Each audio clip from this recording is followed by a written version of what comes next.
All right, let's dive right into this explainer. Today, we're breaking down exactly how San Diego homeowners can protect one of their most expensive home investments. We're looking at a critical piece of home maintenance that almost everyone misses, but when you understand it, it can save you a massive headache and a whole lot of money. Basically, if you own a home, you have a water heater, and that water heater has a hidden secret we really need to uncover. So I want to start off with a pretty serious question. What is the absolute cheapest way to save your $1,200 water heater? The answer actually involves a tiny part most people don't even know exists, yet ignoring it can easily cost you thousands. Replacing a water heater is, at minimum, a $1,200 job and often much more. But preventing that replacement, well, that comes down to a single, really inexpensive component hidden right inside your tank. Enter our unsung hero, the anode rod. This little guy operates on a brilliant principle called sacrificial corrosion, to literally take a bullet for your water heater. Every single tank-style heater has one of these rods screwed into the top, running right down the center. Because the metal of the rod is more reactive than the steel of your tank, the corrosive elements in your water attack the rod first. It purposely destroys itself so your tank doesn't have to. Pretty cool, right? Here's our no-fluff playbook for today. 1. The Sacrificial Hero. 2. The San Diego Hardship. 3. When to replace it. 4. DIY versus pro costs. And 5. Choosing the right rod. Let's get right into it. Section 1. The Sacrificial Hero. Meet the anode rod.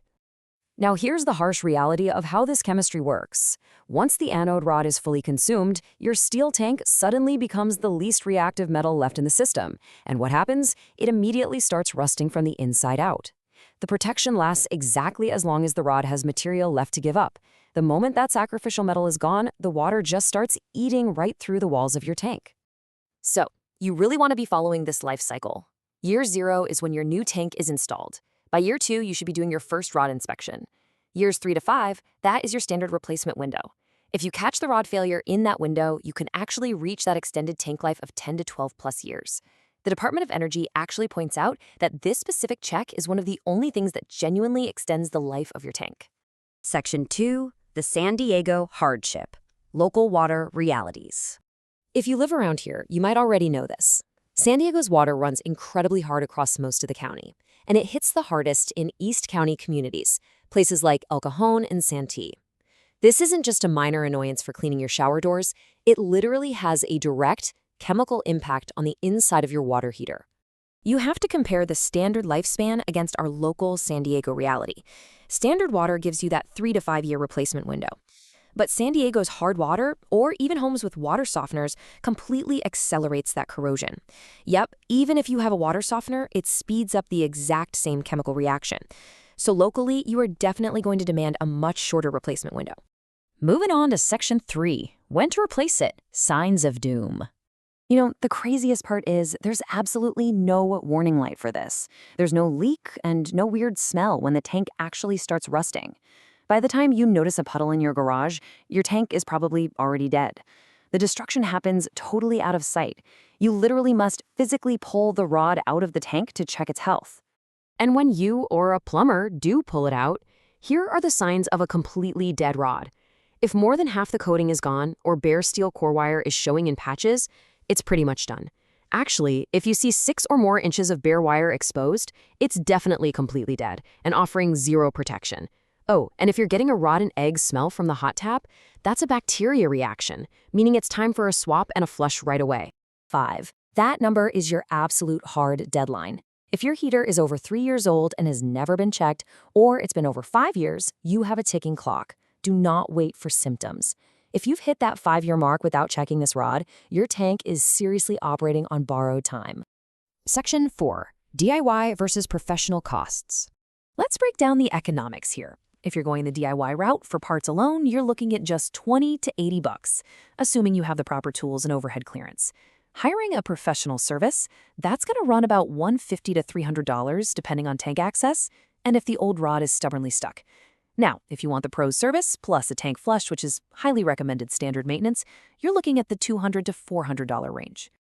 For all the DIYers out there, here is your reality check. First, you absolutely must turn off the water and the gas or breaker. Second, you're going to need a 1 1/16" socket to get it out.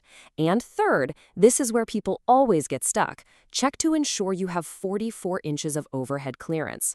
If your tank is crammed under low garage rafters, you simply won't have the space to pull a straight rod out, and you'll need to buy a special flexible rod beforehand. But hey, quick warning here. San Diego water causes a lot of hard mineral locks. So if it's rusted or mineral locked, stop. If that rod will not break loose with a breaker bar, just call a pro. If you force it, you can easily snap the tank's top fitting, which turns a $20 maintenance task into a catastrophic full tank replacement. Which brings us to our final section, Section 5, Choosing the Right Rod, a Buyer's Guide. Not all sacrificial metals are created equal. Magnesium is best for primary tanks since it gives the strongest protection, but the trade-off is it can cause that rotten egg smell if certain harmless bacteria are present. Aluminum, best for low-use or budget tanks. It lasts longer but offers the absolute weakest protection.